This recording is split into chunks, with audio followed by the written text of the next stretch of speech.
個流程咧，我都會講少少我哋個成立嘅背景啦。然之後咧就最主要就係講我哋嘅服務嘅內容係點樣啦。咁參與我哋個信託，即係做申請嘅時候有咩注意事項啦。然之後有一樣嘢咧，就我哋都要為大家介紹一下嘅，就係我哋2026年咧，今年嘅年初咧就做咗啲優化項目嘅。所以咧，有啲項目咧，同大家以往如果有聽過我哋嘅服務嚟講咧，可能有啲嘢咧就改咗㗎啦。做好咗少少嘅，就希望吸納到多啲嘅個案啦。咁亦都門檻都降低咗一啲嘅。咁為咗俾大家問多啲問題咧，啲影片我今日就唔播㗎啦，係啦。好，咁啊，沙畫個短片唔播啦。我哋個網頁入邊咧係有得睇嘅，都上載咗一段時間㗎啦，即係啲特殊需要人士幫我哋做嘅啦。好啦，咁咧背景上啦，其實我哋特殊需要信託服務咧，19年政府接受申請嘅，18年個辦事處就成立啦。其實喺好多年前咧，就有班家長咧已經同我哋講，可能大家都有份都出嚟嘅，同政府反映翻，就係話啊，如果我有啲財產會留俾個特殊需要嘅仔女嘅喎。咁但係啊，就算啊，我有啲親朋戚友，佢可以託孤咁樣幫我去照顧都好啦。咁我成大筆遺產交俾嗰個親友，其實個親友都好大壓力㗎嘛，係啦。咁啊，即係都撇除唔好講話信唔信得過嗰樣嘢啦。未必有親友肯咁樣，即係去承擔咁大嘅責任嘅。所以咧，班家長有錢都好啦，都會想話啊，有冇一個服務可以幫到手啊？即係一個信託嘅形式，可以咧即係託管咗嗰筆遺產，然之後有專人咧去管理同埋照顧翻自己有特殊需要嘅仔女啦。咁就因為咁樣嘅背景咧，係啦，因為仔女都缺乏自己照顧自己嘅能力，亦都管唔到啲錢啦。咁因為咁樣嘅背景咧，我哋個服務就成立咗啦。咁家長咧可以喺即係申請我哋嘅服務嘅時候，就可以喺在生嘅時候咧已經諗好一個仔女嘅照顧計劃。呢個照顧計劃咧就喺仔女就喺自己過咗身之後，就喺仔女個生活照顧上面咧就可以執行得到，用一個信託嘅形式咧就去執行嘅。咁變咗咧，自己過身之後，嗰筆遺產可以善用，亦都可以執行一個自己在生嘅時候已經為仔女度身訂做嘅照顧計劃。咁成件事咧就希望仔女咧可以繼續過住穩定嘅生活啦。好啦，咁少少資格上面嘅都講下啦。委託人咧其實就係講緊在座家長啦。咁咧就要係有特殊需要人士嘅家長先得嘅，因為我哋係特殊需要信託啦。咁咧成立呢個信託嘅時候咧，就係冇破產令係新嘅，咁要係香港永久性居民啦。受託人講緊我哋社署啦。咁咧就係將錢擺入嚟我哋個社署嘅戶口入邊做信託啦。咁仲有兩個角色就係受益人啦，就係講緊有特殊需要嘅仔女嘅。咁有3個申請資格嘅，即係申請資格上面咧應該話有3種特殊需要嘅，包括智障啦、精神紊亂啦或者自閉症嘅，當中1項或者多項就可以㗎啦。咁仲有一樣嘢好緊要就係受益人，即係仔女，佢要通常居住於香港嘅。即係如果你話佢會翻大灣區住嘅，未來未必喺香港㗎，咁就未必適合啦。因為我哋個信託嗰個法律嘅框架咧，只可以喺香港嗰度運作嘅啫。咁照顧者呢一個角色咧，就要講少少嘅。同我哋日常嘅理解會有啲唔同嘅。我哋日常理解可能講緊照顧者係咪話我請個工人咁去照顧個智障嘅子女，咁跟出跟入幫佢餵飯沖涼就為之照顧者，呢個係我哋日常嘅理解啦。但喺我哋信託服務入邊咧，呢個照顧者咧其實係講緊照顧計劃嘅執行人咁嘅意思嘅。頭先講咗啦，成立我哋嘅信託咧，要喺在生嘅時候咧，去寫好一份照顧計劃嘅。咁呢個照顧者就係負責拎住呢份照顧計劃，同埋每個月收到錢嘅時候，按住照顧計劃嘅內容去執行。所以佢未必一定係跟出跟入一齊住幫手沖涼未必係呢種角色嘅。佢只要執行到照顧計劃入邊，你哋預先寫好咗嘅內容，佢就可以做照顧者㗎啦。咁佢可以係一個個人或者係機構都得嘅。好啦，咁我哋係點樣去提供個信託嘅服務嘅咧？我哋咧其實有兩個階段嘅，分別係父母在生嘅時候啦，第二個階段就係父母過咗身之後啦。咁會有4個步驟咧，就跟住去執行嘅。咁在生嘅時候，自不然就要設立個信託啦。到大家過身啦，咁我哋收到父母即係個委託人離世嘅通知，即係其實我哋收到死亡證啦。咁我哋就會去啟動個戶口，管理個戶口去照顧翻阿仔女。然之後咧，因應一啲情況咧，就會結束個戶口嘅。咁呢個我簡略地逐個去講啦，係啦，因為大家嚟申請我哋嘅服務嘅時候，我哋就會陪伴住大家詳細地一步一步去進行㗎啦。咁在生嘅時候點樣可以設立到個信託咧？其實咧就係嚟我哋社會福利署嘅特殊宣信託辦事處開咗個案先，然之後咧我哋就會陪大家一齊去草擬個照顧計劃嘅。我哋有張 form 嘅，係啦，咁就即係點樣填啊？有啲咩需要注意，要點樣去寫啊？咁呢啲我哋會陪住大家去做啦。咁做好咗個照顧計劃啦，咁我哋就會有一份叫信託契約嘅法律文件咧，就交俾大家去簽嘅。咁大家就去揾律師啦，見證底下就簽嗰個信託契約啦。同時咧要有一筆首次注資嘅。咁詳細計法唔同喺唔喺呢度詳細講住啦。總之而家個標準咧係146000，係啦，而家個標準係146000。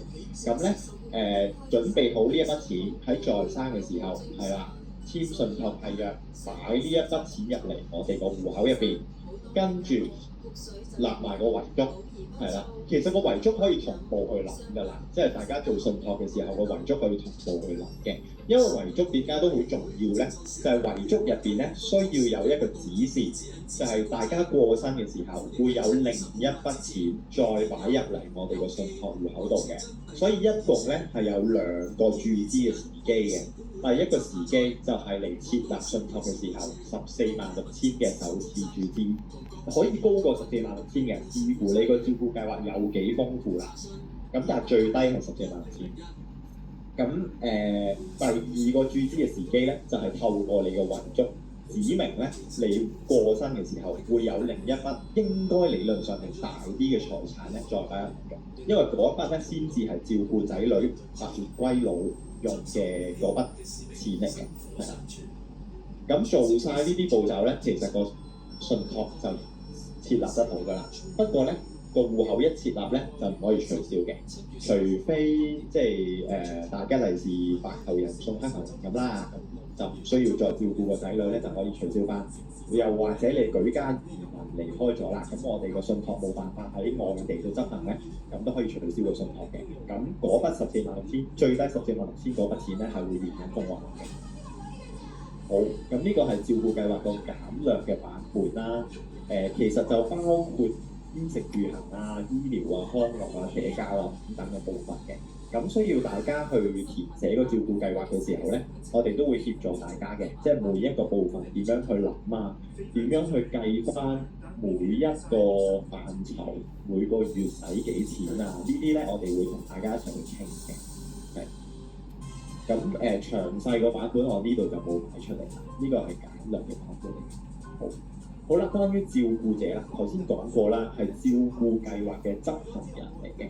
我最多咧係可以委任4個，最少要委任1個，最多可以委任4個。咁佢哋係有個次序嘅，同時間咧只有1個人做緊呢個照顧者嘅啫，係啦。咁嗰個人如果佢冇能力、唔願意或者各類嘅原因做得唔好等等，咁咧我哋社署咧到時，因為到時其實大家過咗身㗎啦嘛，佢執行緊照顧計劃嘅時候，大家過咗身㗎啦。咁但係我哋社署咧係有個酌情權，睇下佢做成點，同埋咧同佢去傾，佢願唔願意繼續做等等啦。咁佢如果唔得啦，或者佢唔想啦，各類嘅原因就唔做嘅話咧，就會輪到第2個，如此類推，最多4個咁樣咯。咁擺嘅時候咧，就可以考慮啊擺咗啲個人照顧者先啦，例如啲熟嘅親朋戚友啦咁樣。咁最後可以擺間機構去參與因為即係除非間機構執笠嘅啫，咁或者有啲咩願望做得唔好嘅啫，如果唔係機構就應該會喺最後啦。咁亦都有啲家長同我哋講，其實我哋揾唔到親人或者朋友做照顧者嘅，直接擺機構都可以嘅，係啦。不過機構咧，因為呢個服務咧係自負盈虧啦，所以啲機構去做照顧者咧，佢哋就會有另一筆收費嘅。好，咁而家夥伴我哋去提供機構照顧者服務嘅咧有5間機構啦，咁大家熒光幕可以睇到啦。咁康智會都係其中一間嚟嘅。好啦，首次注資其實頭先講咗嘅最低146000啦，但係個計法咧其實咧就要視乎你嗰個照顧計劃要使幾錢嘅。咁146000呢筆數點嚟咧？其實係來自監護委員會定個每月生活開支上限嘅。呢個大家上網查得到㗎啦。我哋係用呢一個價錢計個146000嚟嘅，計出嚟嘅。最低要用呢個標準。但係如果你個照顧計劃係使得比較多錢嘅話咧，就有機會超過呢個數嘅。呢一筆係在生嘅時候設立信託嘅時候交嚟嘅，係啦，年費啦，我哋係啦，呢個好重要。我哋呢個信託服務咧，其實係一個收費服務嚟嘅。咁但係咧個收費咧，其實喺大家過咗身之後先開始收取嘅。年費係每年20000蚊啦。咁有機會因應通脹等等嘅因素調整嘅，係啦。咁所以146000入邊咧，已經包咗第一年嘅20000蚊㗎啦。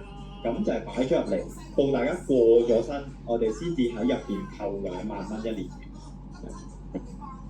好，咁後邊嗰啲步驟就即係譬如家長過咗身之後啦，我哋收到死亡證啦，咁我哋會啟動個戶口啦，會聯絡大家嘅遺囑執行人啦，去問翻幾時會有進一步嘅注資擺入嚟啊？經遺囑嘅指示，例如變賣咗個資產啦，喺啲戶口度轉移咗啲資金啊，幾時會有啲錢擺到入嚟咧？我哋都會聯絡個遺囑執行人去安排呢一個注資嘅，係啦。咁我哋收到呢啲錢啊，同埋我哋未收到嘅時候咧，其實我哋最少有146000嘅錢咧，係可以照顧住仔女先啦，咁樣係啦。咁我哋管理戶口嘅時候啦，其實我哋咧睇住個照顧計劃，同埋同個照顧者咧去緊密嘅聯繫啦，咁就睇翻佢每個月係咪真係將啲錢係使咗落仔女身上啦。咁亦都會做一啲簡單嘅財務報表啊，同埋收翻啲大數目嘅單據啦。咁確保呢個照顧計劃真係有執行到嘅，係啦。咁我哋係每個月會發放啲錢俾個照顧者去執行照顧計劃啦，咁樣。咁可能大家都會擔心，咦？咁如果到時通脹咗㗎咯喎，仲係跟翻一個我在生嘅時候寫嘅照顧計劃，咁會唔會唔夠錢使啊？各類型嘅問題會點樣解決啊？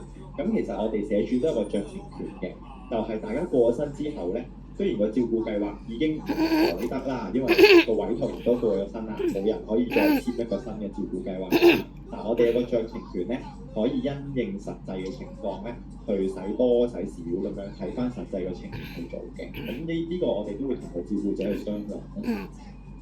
好，咁中資戶口通常有2種情況嘅，即係最大路有2種情況啦。一就係個受益人都過咗身啦，即係仔女都過埋身啦，咁唔需要繼續個照顧計劃啦，所以個戶口會結束嘅。咁呢度係會有錢剩嘅。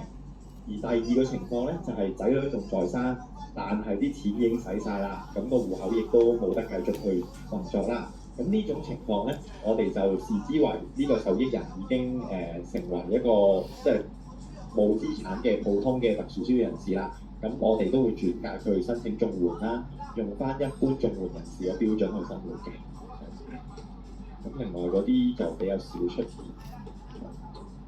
好，咁注意事項啦，就係首次注資嗰度咧，最低146000咧，大家都要預啦。其實可以超過嗰個數目嘅，因為個原因咧就係大家揾遺囑執行人去執行遺囑，咁執行遺囑之中，要幾多時間先至可以擺到錢入嚟我哋信託戶口入邊咧？咁呢個可能1年半載都唔出奇㗎嘛。所以大家要計一計個首次注資，可能146000如果唔夠嘅，可能要擺多啲，預多啲時間俾個遺囑執行人咧去執行遺囑，咁就會穩陣啲。咁進一步注資就希望係長遠照顧到個仔女啦。咁啊要有共識啦，因為大家嘅仔女咧個能力都唔同嘅。我哋遇過有啲受益人咧，其實佢智力係正常嘅，佢係自閉症嘅人士，但係佢可能高功能自閉咁樣。咁佢其實係完全明白信託係乜嘢嚟嘅，只不過佢管理財產，佢父母唔放心咁樣。咁但係如果佢係咁樣嘅話咧，其實佢係有能力去訴訟反對個信託㗎嘛。係嘛？咁又或者一啲相關嘅親屬，即係同你大家嘅遺產相關嘅親屬都有機會反對個信託嘅喎。所以做信託嘅時候咧，最好就取得晒相關人士嘅共識啦。咁揾照顧者就個人照顧者方面就希望可以揾有心有力嘅人士去做啦。好啦，咁講一講我哋今年做咗啲乜嘢優化嘅項目啊？第一樣嘢咧，其實我哋調低咗個首次注資嘅。其實以前咧要入場做我哋嘅信託咧，最少要20幾萬嘅，係啦。咁係講緊在生嘅時候設立信託嘅時候嗰個首次注資啦。咁20幾萬呢筆數咧，話多唔多，話少唔少嘅。如果你話比起一啲私人嘅金融機構或者銀行，你去做私人信託咁計咧，咁我哋呢一個入場嘅門檻就算好低㗎啦，係啦。亦都每年2萬蚊嘅年費咧，如果你比起銀行或者私人嘅信託公司咧，都係好平㗎啦。咁但係都會有家長反映，其實我都唔想擺咁多入嚟，所以咧我哋今年咧就減咗一半嘅，係啦，146000啦，而家嗰個注資嘅金額。係啦，第二樣嘢咧，我哋就增設咗一個選項，就叫做剩餘基金嘅。咁我一路講落去先，首次注資講咗啦。以前要20幾萬嘅，咁我哋今年做咗個優化，146000就可以做。而第二個呢度都講咗。第二個優化咧，我哋做咗一樣嘢，就係增設咗剩餘基金嘅受益人。咁咧頭先咧，我聽阿律師去講少少臨尾嗰啲內容咧，都聽到話，我如果無遺囑嘅人士係啦，啲錢剩低咗。會跟翻無遺囑者嘅條例，跟個親疏去派嘅喎，即係去遺產承辦處嗰度申領嘅時候，係有個親疏嘅次序去排列嘅喎，咁樣。咁如果我做完個信託，我個信託運作啦，跟住到我個仔女過埋身啦，有錢剩喎，咁嗰啲錢又點算咧？嗱，嗰啲錢咧，其實就視之為係仔女嘅遺產嘅，就唔係大家嘅錢嚟㗎咯喎，係仔女嘅遺產嚟㗎咯喎。咁佢好大機會係立唔到遺囑㗎嘛。如果佢好大機會立唔到遺囑嘅時候咧，咁就要跟頭先所講嗰個無遺囑者嘅條例去做㗎咯喎。咁呢一樣嘢咧，就未必係好多家長想嘅事情嚟嘅，因為個關係個血緣親。不代表你想佢攞到剩低嗰啲錢㗎，係嘛？你可能想捐咗佢，即係阿仔女洗剩嗰啲捐咗佢，又或者係想俾某一個朋友冇血緣都得嘅。咁因為呢啲家長嘅一啲反應咧，我哋今年做咗，即係同律政司嗰邊傾咗，都有個可能性可以做到嘅，就係喺大家做信託嘅時候，指明埋洗剩嘅錢俾邊個。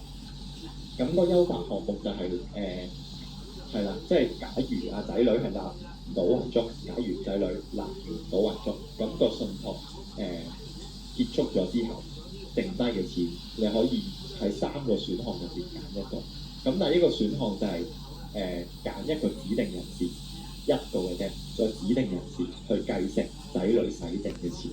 咁如果嗰個指定人士1年內唔嚟攞咧，就捐俾一間慈善機構。咁第二個選項咧就簡單啲，洗剩嘅錢直接捐俾一間慈善機構。好啦，咁第3個選項咧就係將洗剩嘅錢咧就揾一個人同一間慈善機構咧按你定嘅百分比咧分咗佢，係啦，咁就希望滿足到即係大家家長嘅意願啦，即係善用到洗剩嗰啲錢啦。好啦，咁有啲注意事項就係、如果即係安排呢啲剩餘基金嘅時候，都家長喺成立信託嘅時候都有責任去通知嗰個剩餘基金嘅受益人啦。我哋都會有份須知咧，大家去轉交俾嗰個剩餘基金嘅受益人嘅，係啦。咁可以改嘅，係啦。大家設立咗信託，大家仲在生㗎嘛，隨時轉嗰個繼承嗰個受益人都得嘅。不過就1年只可以轉1次。咁呢啲細項都唔特別講啦，到真係嚟申請嘅時候先詳細去講啦。係啦，咁我哋新嘅信託嘅契約已經用緊㗎啦，係啦。咁片就唔多啦，俾多啲時間大家答問好啲嘅。申請手續咧，其實簡單啲講咧，就係嚟我哋度，嚟我哋嘅辦事處，咁可以親身上嚟啦，或者填我哋網上面嘅申請表格啦。係啦，咁我哋就會同大家一齊咧，首先就攞咗大家個資格嘅證明先，即係例如仔女嘅特殊需要嘅醫療嘅證明等等嗰啲文件先，然之後咧就同大家一齊去草擬個照顧計劃啦，諗下點樣去指定照顧者啦，係啦，跟住就會俾個信託單，係讓大家去揾律師簽嘅，係啦，咁就安排首次注資啦，同埋就俾個範本大家去即係睇下點樣去遺囑入邊填一個指示，就係俾一個進一步注資我哋嘅信託戶口啦。咁做晒呢啲嘢咧，我哋個戶口就成立得到㗎啦。係啦，咁呢個我哋社署嘅網頁啦，上邊咧都有我哋新製作嘅短片嘅，同埋啲常見問題咧都可以喺上面見到嘅。咁同埋我哋有個網上嘅申請表格咧，都可以喺我哋嘅社署網頁嗰度咧撳入去申請我哋嘅服務嘅，係啦，QR code 啦就可以直接上到我哋特殊需要信託嘅網頁㗎啦。咁今日嘅PowerPoint 咧，其實咧全部嘅內容咧都可以喺申請須知小冊入邊咧見到嘅，係啦，所以大家上去網頁嗰度揾申請須知小冊子咧，就可以重溫得到我今日所講嘅內容。上網就會見到個版本喺網上。係啦，冇錯啊，姑娘手上嗰本，所以就今日唔需要攞 PowerPoint 㗎啦，大家上我哋嘅網頁揾翻嗰本書仔，有20幾版嘅，咁就可以睇得翻我今日講嘅嘢。係啦，咁我哋嘅專線電話係21162308啦，可以喺辦公時間咧就揾我哋嘅社工傾嘅，係啦，即係自己嘅家庭適唔適合去申請信託啊？有啲咩注意事項等等啦，或者今日講座之後Q&A 完咗都仲有嘢想問嘅，就可以打我哋嘅電話啦。咁我哋係星期1至5辦公嘅。好啦，咁睇下大家有冇啲嘢想知多啲嘅。